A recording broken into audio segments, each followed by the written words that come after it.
ఋషి పంచమి. భాద్రపద శుద్ధ పంచమిని ఋషి పంచమిగా వ్యవహరిస్తారు. ఆ రోజున అత్రి, కశ్యప, భరద్వాజ, గౌతమ, వశిష్ఠ, విశ్వామిత్ర మహర్షుల గురించి ఒక్కసారైనా తలుచుకోవాలని చెబుతారు పెద్దలు. సప్త ఋషుల గురించి తెలుసుకుందాం. కశ్యపత్రిర్భరద్వాజో విశ్వామిత్రోధ గౌతమః వశిష్ఠో జమదగ్నిచ్చ సప్తయతే ఋషయస్తథా. భారతీయ పురాణ కథనాల ప్రకారం ప్రతి వారి వంశానికి ఓ ఋషి మూలపురుషుడిగా ఉంటారు. ప్రాచీన ఋషుల వంశానుక్రమమే నేటి భారతీయ సంతతి. కొందరికి గోత్ర రూపంలో వారి పూర్వఋషులు ప్రతిరోజు స్మరణీయులే. మరికొందరికి వారి పూర్వఋషులు తెలియకపోయినప్పటికీ వారి వంశాలకు ఋషులున్నారు. ఎంతోమంది ఋషుల ప్రతినిధులుగా సప్త ఋషులను పూజించటం ఆనవాయితీగా వస్తున్నది. అత్రి, కశ్యపుడు, భరద్వాజుడు, విశ్వామిత్రుడు, గౌతముడు, జమదగ్ని, వశిష్ఠుడు. వీరు 7 పూజ్యనీయులే. రాక్షసులు హరించిన భగవద్దత్తమైన వేదాలను మహావిష్ణువు వ్యాసుని రూపంలో అవతరించి ఉపనిషత్తులు, పురాణాల రూపేణ మనకు అందించాడు. కశ్యప మహర్షి. సప్తర్షుల్లో కశ్యపుడు ఒక ప్రజాపతి. మరీచి కలల పుత్రుడు. దక్ష ప్రజాపతి పుత్రికల్లో 13 మందిని, వైశ్వానరుని పుత్రికల్లో 2 పెళ్ళాడాడు.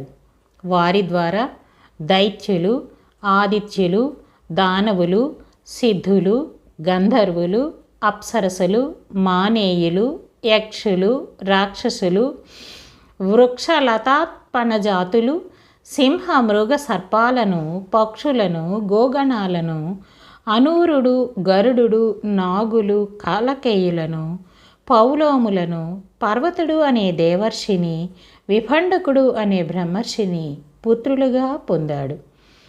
2. అత్రి మహర్షి. సప్తర్షుల్లో 2వ వాడైన అత్రి మహర్షి బ్రహ్మ మానసపుత్రుల్లో ఒకడు. అతని భార్య అనసూయ. అత్రి తన తపోబలంతో త్రిమూర్తులను పోలిన సోమ, దూర్వాస, దత్తాత్రేయులను కుమారులుగా పొందాడు. అత్రి భార్య అనసూయ పతివ్రతా శిరోమణి. భరద్వాజ మహర్షి. భరద్వాజుడు ఉదధ్యుని పుత్రుడు. తల్లి పేరు మమత. బృహస్పతి కృప వలన జన్మించి ఘృతాచి పట్ల చిత్తచాంచల్యం పొంది ఘటంలో ద్రోణ జన్మకు కారణమవుతాడు. విశ్వామిత్ర మహర్షి. విశ్వామిత్రుడు రాజర్షి. త్రిశంకుని స్వర్గానికి పంపడానికి కొంత తపోఫలాన్ని, హరిశ్చంద్రునిచే అసత్యమాడించ కొంత ఫలాన్ని, మేనక వల్ల తపోవిఘ్నం పొంది శకుంతల జననానికి మూలపురుషుడయ్యాడు. దుష్యంతుడు శకుంతలల పుత్రుడే భారతదేశ నామకరణానికి ఆదిగా నిలిచాడు. గౌతమ మహర్షి. తీవ్ర క్షామం ఏర్పడినప్పుడు ఋషులు, మునులందరికీ గౌతముడు తన తపోబలంతో భోజన వసతి కల్పించాడు. ఇతర ఋషుల ఈర్ష్య వలన మాయాగోవును దర్భతో అదిలించి బ్రహ్మహత్యా పాతకం అంటగట్టుకున్నాడు. ఆ దోష పరిహారం కొరకు గోదావరిని భూమిపైకి తెచ్చిన మహర్షి తన భార్య అహల్యను శిలగా మారేటట్లు శాపమిచ్చింది ఆయనే. వశిష్ఠ మహర్షి. ఇతని భార్య అరుంధతి. వశిష్ఠుడు బ్రహ్మ మానసపుత్రుల్లో ఒకడు. వైవస్వత మన్వంతరాన సప్తర్షుల్లో ఒకడు. శక్తి మొదలైన 100 మంది పుత్రులు గలవాడు. దక్ష ప్రజాపతి పుత్రిక ఊర్జ ద్వారా రజుడు, గోత్రుడు, ఊర్ధ్వబాహుడు, సువనుడు, అనఘుడు, సుతవుడు, శుక్రుడు అనే 7 పుత్రులను పొందాడు. సప్తర్షులు తేజస్సు గలవారు గనుక వారిని పూజిస్తే సకల దోషాలు తొలగిపోతాయంటారు. జమదగ్ని మహర్షి. జమదగ్ని ఋషి. రుచికముని సత్యవతుల కుమారుడు. జమదగ్ని కుమారుడే పరశురాముడు. జమదగ్ని భార్య రేణుక మనసులో కలిగిన అన్య పురుష వ్యామోహం వలన ఈమెను తన కొడుకైన పరశురామునిచే నరికించాడు. ఆ తరువాత పరశురాముడి ప్రార్థన మేరకు ఆమెను పునర్జీవితురాల్ని చేశారు. అరణ్యవాసంలో సీతారాములకు అభయమిచ్చినవాడు అత్రి మహర్షి. సాక్షాత్తు శ్రీహరినే పుత్రునిగా పొందిన మహానుభావుడు. సీతారాములకు చిత్రకూటానికి దారి చూపినవాడు భరద్వాజ మహర్షి.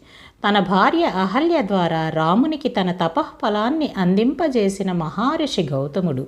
రాముని గురువు విశ్వామిత్రుడు, కులగురువు వశిష్ఠుడు, విష్ణువు అంశావతారమైన పరశురాముని కన్న తండ్రి జమదగ్ని మహర్షి, దశావతారాల్లో ఒకటైన వామనుడి జనకుడు కశ్యప మహర్షి. ఋషి పంచమి నాడు రామాయణం చదివితే ఈ మహర్షులందరినీ తలుచుకున్నట్లే. సప్త ఋషి ధ్యాన శ్లోకములు. కశ్యప ఋషి.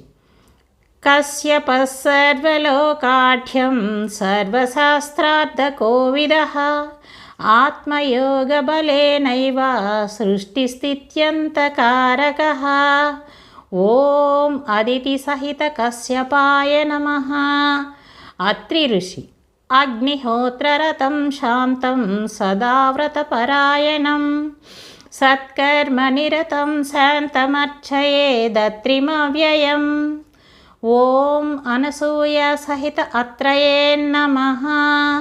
భరద్వాజ ఋషి.